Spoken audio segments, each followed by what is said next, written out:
Good afternoon, everyone, and welcome to Getting In, a college coach conversation. If you missed me, I've only been gone for a week. I'm back. Excited to be here as always.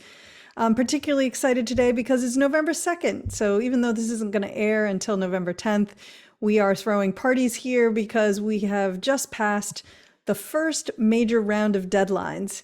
And if you're listening and thinking, I didn't know there was a round of deadlines on November 1st, I haven't done a thing yet. Well, we have some info to help you get started a little bit later in the show. We're also going to be talking about how to prepare for any interviews that you might have coming up. But before we get to any of that, we're going to talk finance. And in this case, we're going to talk about something that I don't know. I think a lot of families think about, but maybe not as many as should think about, or also maybe they're thinking about it, but thinking about it differently, and that's return on investment. And joining us today to have that conversation is my colleague and former financial aid officer at Loras College, Zachary Grease. Hi, Zachary. Hey, Beth. How you Hey, doing? to our listeners. Good. How are you doing? Good, thanks. I called you Zachary. We're very formal here today. Yes, Um, A-okay. but let's talk about this for today, and that is, return on investment. Obviously, college is expensive, and I think when I think about college, or certainly when I thought about college when I was going back in the day, we don't have to talk about how long ago that was. I certainly I don't think about that I thought about it in terms of return on investment. I knew it was going to be expensive. My parents and I talked a lot about financial aid and how much I needed to get in order to make it feasible to go to my top choice school. I thought about what I was going to study. I knew that when I graduated, I was going to need to get a job, but that was kind of how I thought about it. I thought about it as a very natural progression of my education, but it is an investment.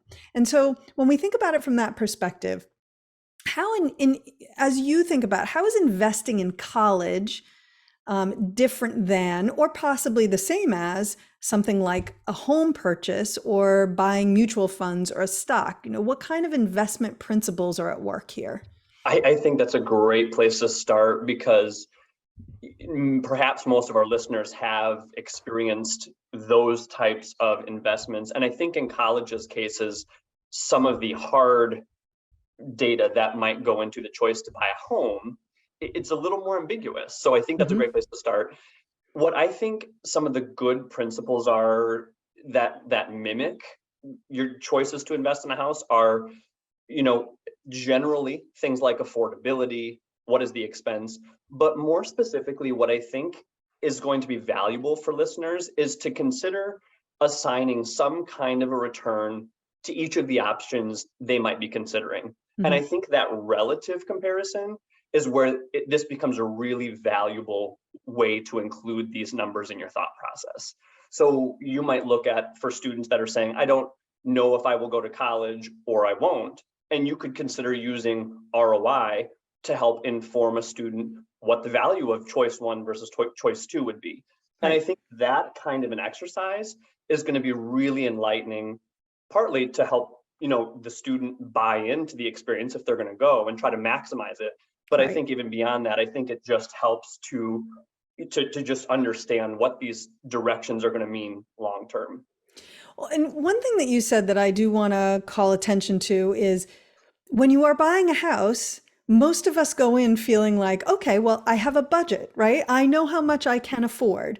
And even if you want that $1 million house in the best neighborhood ever, if all you can afford is $500,000 because that's how much of a mortgage you can get along with the down payment you have, then you're not going to consider the house that's $1 million in the best neighborhood, right? And yet, when it comes to college, it feels like to me, we talk to more families who have kind of thrown that piece out the window. Like they're like, bring it on. All options are a possibility. Mhm. When if they actually thought about it a little bit more, they would have to acknowledge that all options are not a possibility. And that's where people get themselves into trouble. Absolutely agree with you 110%. I can think of a number of conversations where on the back end of the decision, a family is having these sort of moments of, oh, I wish we had thought about this sooner. And it's hard to correct at that point. So I would fully agree. And I think the earlier that these principles can start to be included in this process of decision making, the better off a family will be. Yeah, I completely agree. So you mentioned income and expense, right? Those are Mhm. two of the variables a family is going to need to consider in order to explore ROI. Yes. Where do you find that information? Yes, I've got four tools that I will mention. I was thinking about this before the podcast. It'll be hard to give families a URL in the audio, sound bites and everything. Right. But what I would suggest maybe for families is take the name of the tool I mentioned, go to Google, punch it in, and that'll take you to the tool in mind. So if any of you are thinking, I didn't quite catch the URL, okay. Right. But the four tools I want to mention, I think are going to serve a good purpose for students who are early on in their process and just trying to cast sort of a wide net around the decision of, do I go to community college 4-year? Do I not go at all? What does this Right. look like from a numbers perspective? And then there's also some that are perhaps more valuable the further on a family gets in this decision making process, where, for example, if you've got a senior right now, maybe you're just looking at a couple specific schools. And I'll try to delineate that. But the first tool I want to mention is you could search payscale.com/slash college ROI. And what I think is really nice about this particular tool is that it's a little more high level. So it's going to show a number of colleges and it's going to show the return on the average expense compared to the average earnings of a high school graduate. So I think for anybody's trying to think about which school am I going to go to, what's the return on a particular degree going to look like, is there some average and numbers I can start to assess to try and communicate the value or understand the value if you're a student thinking this way. This is a great place to start because it's going to start to show you what that differential is between high school average earnings and average earnings at a number of colleges. When you click into the college profile, it will show you the detail behind some of the more common majors and the degrees. So I would encourage students to go to the site and just start to explore. Click into the schools, see what types of degrees they're producing, see what the returns are on the high side and on the low side. And I think that journey should be helpful to students and families just trying to maybe get a base sense of numbers. Right. The other tool that I'll mention, number 2, is College Scorecard. And I'm biased in financial aid because tools created by the Department of Ed always seemed to provide more structured apples to apples comparisons.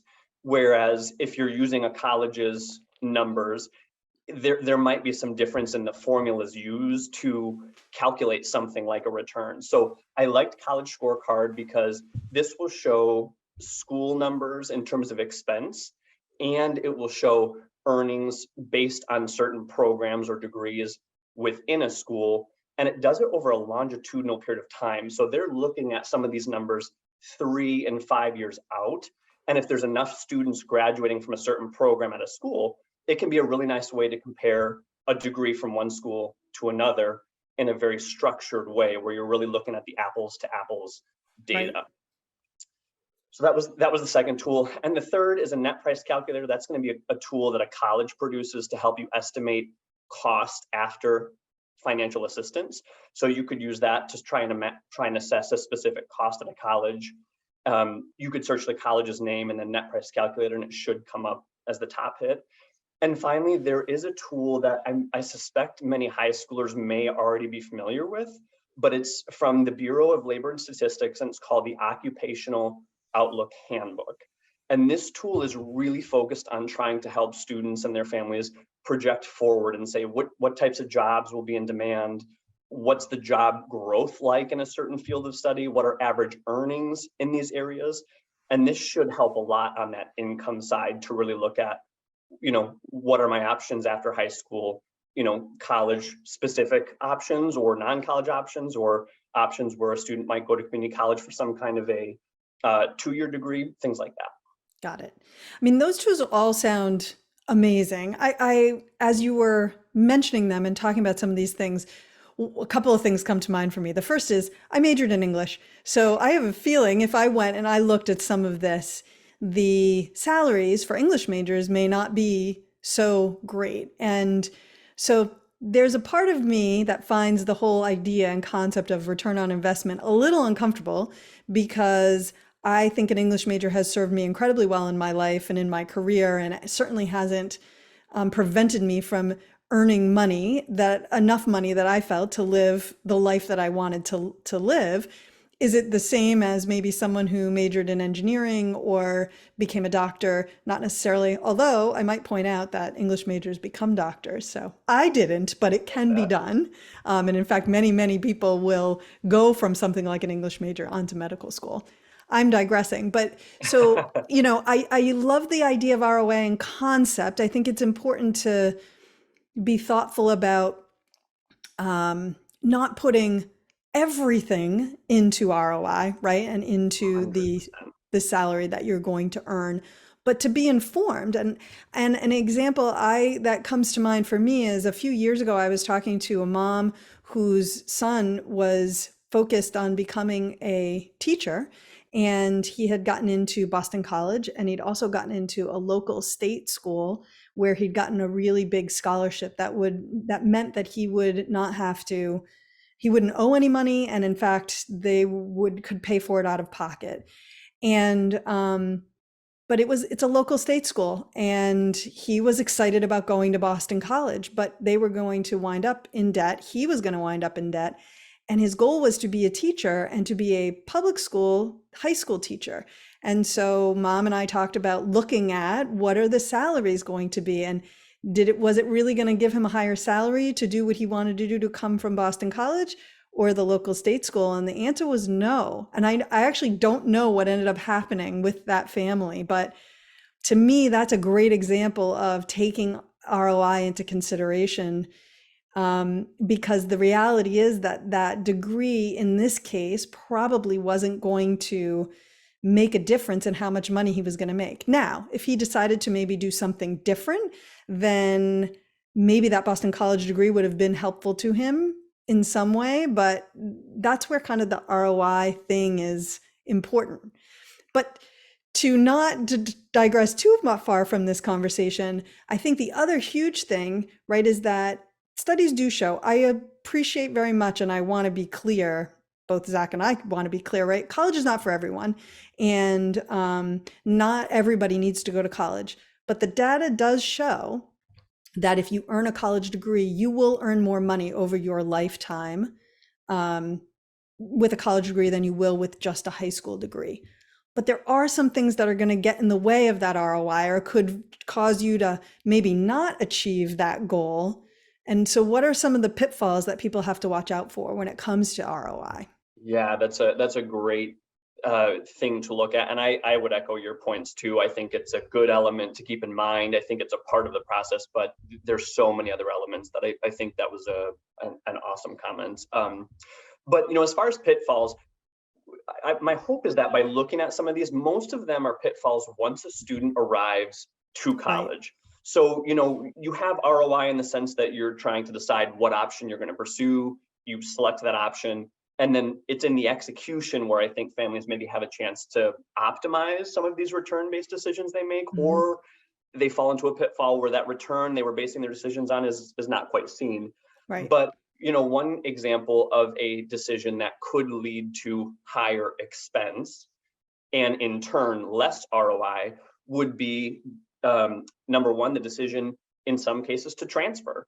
And I don't want Yeah. to suggest it's bad to transfer. There's some situations where a student may need to, but if a student has earned 60 credits at one college and moves to another that only honors 40 to 45, Hmm. they may have to repeat classwork and stay another semester or a year, and that's another year or a semester of expenses.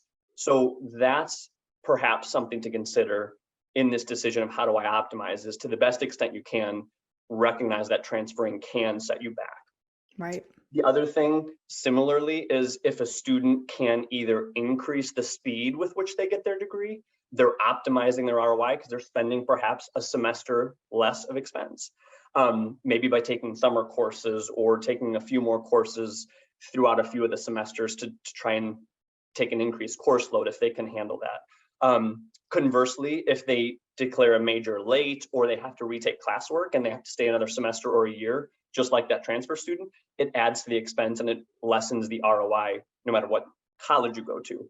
So Right. those are two I wanted to mention. And the third is similarly to the family that you use as an example. Right. If you're going to borrow an amount of money to cover cost compared to a decision where you don't borrow, you have to take into account the extra expense that interest will add to the same cost that another family or may find without having to incur that interest expense. So I think the more holistically you can look at the expense side of it based on your pay strategy and really try and take a big picture approach to some of these decisions, the better off you'll be.